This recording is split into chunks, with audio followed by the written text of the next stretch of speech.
Dr. Amara Chen, she's human, finds herself there. Which is already unusual, right? Because you mentioned humans aren't exactly top dogs in the Galactic Coalition. Not at all. And the Exalaxians, they're famous for being intensely private, almost isolationist.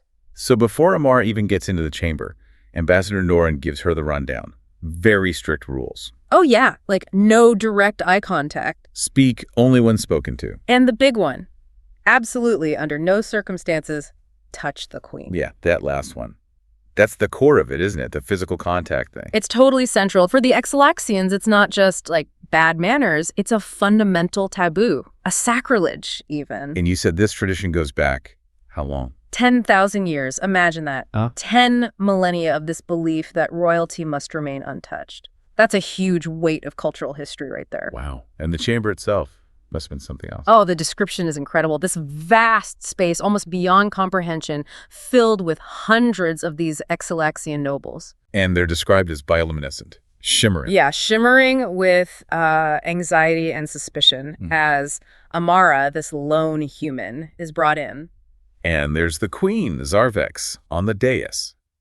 Once magnificent, apparently, but now... Now withered, weak, surrounded by her own royal physicians. And their own advanced tech is useless. Completely useless, which sets the stage perfectly. The initial vibe Amara gets is not warm and fuzzy, I take it. Definitely not. The royal herald announces her, and you can just feel the disdain. And meanwhile, the nobles are all communicating telepathically. Ah, right, the telepathy. And it's just this flood of negativity, disgust, certainty that she'll fail. But the funny thing is, humans are immune to their telepathy, right? So they don't know she can't hear them. Well, actually, the text implies they don't know humans are immune, so they're broadcasting all this negativity, thinking it's subtle, but she's just standing there, unaware of the psychic static, perhaps just sensing the vibe. It adds another layer. Okay, right. So the queen, what's actually wrong with her? It's this degenerative condition. Her crystalline cellular structure is literally breaking down. Crystalline structure. Interesting. Yeah. And it's grim because this same illness has killed 5 previous rulers. So their best medical minds, their most advanced science, nothing's worked. Hit a complete wall, which again underscores the desperation. They wouldn't call a human otherwise. That history of failure is key, isn't it? It sort of cracks the door open for something radical. Exactly. When everything you know has failed, maybe, just maybe, you look at something completely different. So Amara does her examination, and she starts to form a theory. Right. She sees similarities to something called a crystallization disorder found in, get this, silicone-based life forms. Okay, hold on. That implies she has this incredible breadth of knowledge, right? Comparing across totally different biologies. It really does. Like a doctor on Earth noticing something in a fungus that sparks an idea about a human disease. It's that level of comparative thinking. So what's her big insight? This is where it gets really deep. Amara realizes it's not just a physical ailment. She starts thinking it's connected to their culture. Their culture? How? Their obsession with purity, their intense isolationism. She suspects that's the root cause. Wait, so the thing they prize most about themselves, their isolation, is actually killing their queen. That's the theory. It's profound. Amara hypothesizes that maybe, despite appearances, they evolved needing interaction, like a symbiosis. Symbiosis? With what? With diverse energy fields, things present in the wider galaxy in contact with other species. She thinks their unique crystalline structure needs this regular sort of external recalibration. And by cutting themselves off. They've deprived themselves of it, especially the rulers. Maybe they're more sensitive to it. It's like removing a vital nutrient from their environment. So her proposed treatment isn't some new gadget or drug. Nope.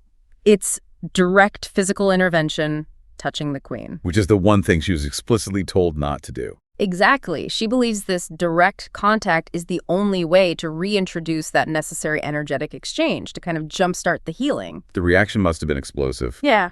Telepathically, anyway. Oh, you have to imagine just a wave of pure outrage. Shock. Horror.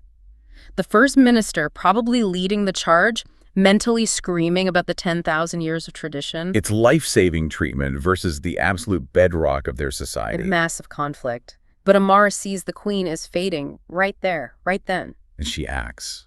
No hesitation. She pulls off her glove, which is such a deliberate move, isn't it? Very symbolic. Yeah, removing the barrier. And places her bare hand right on the queen's crystalline thorax. And that's the moment of the gasp we started with. That's the moment, the collective gasp, the guards moving, then freezing. Why do they freeze? Because something happens instantly. Where Amara touches her, the queen's body starts to pulse with light. Whoa! Yeah. The fractured crystal structure begins to visibly reorganize, to heal. It worked. Just like that. It worked. A direct, immediate effect, like reconnecting a circuit. So in the middle of this stunned silence, what does Amara do? Does she explain? She does. Calmly turns to the totally bewildered royal physicians and tells them basically, your ancestors knew this. Knew what? That contact was necessary. That it was probably in their oldest medical texts, the ones they dismissed as primitive. She spells it out. Your species needs symbiotic contact. Isolation is killing your rulers. And the ultimate proof comes from the queen herself. Absolutely. She starts regaining strength. Her bioluminescence flares up, becomes this brilliant blue. And then her telepathic voice, strong now, fills the chamber. What did she say? She confirms it, says Amara's right, talks about this deep cellular memory, this biological echo of their forgotten symbiotic nature. Incredible. The queen herself remembers on some level. Exactly. And then comes perhaps the most shocking moment of all. More shocking than the healing. In a way, yeah, culturally speaking, Queen Zarvex, this figurehead of the untouchable tradition, she extends one of her own crystalline appendages. No. And gently touches Amara's shoulder. Whoa. After 10,000 years, Yeah. the queen initiates contact. The entire court just falls utterly silent. You could hear a pin drop, if pins dropped in the Ixalaxian court. It shatters everything they thought they knew. That single gesture, it changes everything. It's hugely significant, a massive symbol. And the queen follows it up with a declaration. Saying what? That the Ixalaxian Empire needs to change, needs to remember the importance of connection, of interaction with the rest of the galaxy. It signals a complete reversal of their isolationist policy. So this one act by this one human doctor Potentially redirects the course of an entire civilization.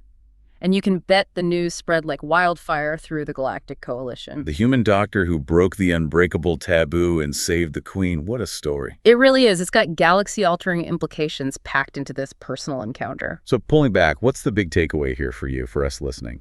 Well, I think at its core, the story is a powerful illustration, isn't it? How our most cherished beliefs, our longest-held traditions, sometimes they can accidentally become the very things holding us back. The walls we build to protect ourselves end up trapping us. Exactly. And it really shouts about the value of a fresh perspective, someone from outside looking in and seeing the thing you're too close to see. It definitely makes you think.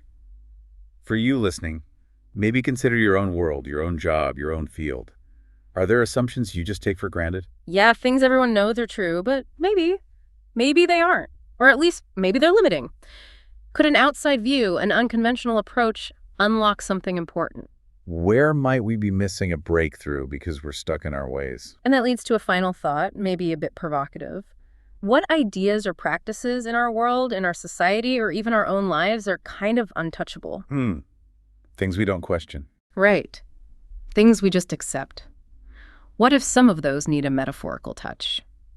What potential might we unlock if we dared to challenge those norms, to bridge those divides we've created for ourselves? It's a challenge, isn't it, to question the unquestionable? Yeah. But maybe that's where real growth lies. I think this story suggests it might be. It's about the power of connection, challenging isolation, and being open to solutions from unexpected places. Something to definitely mull over.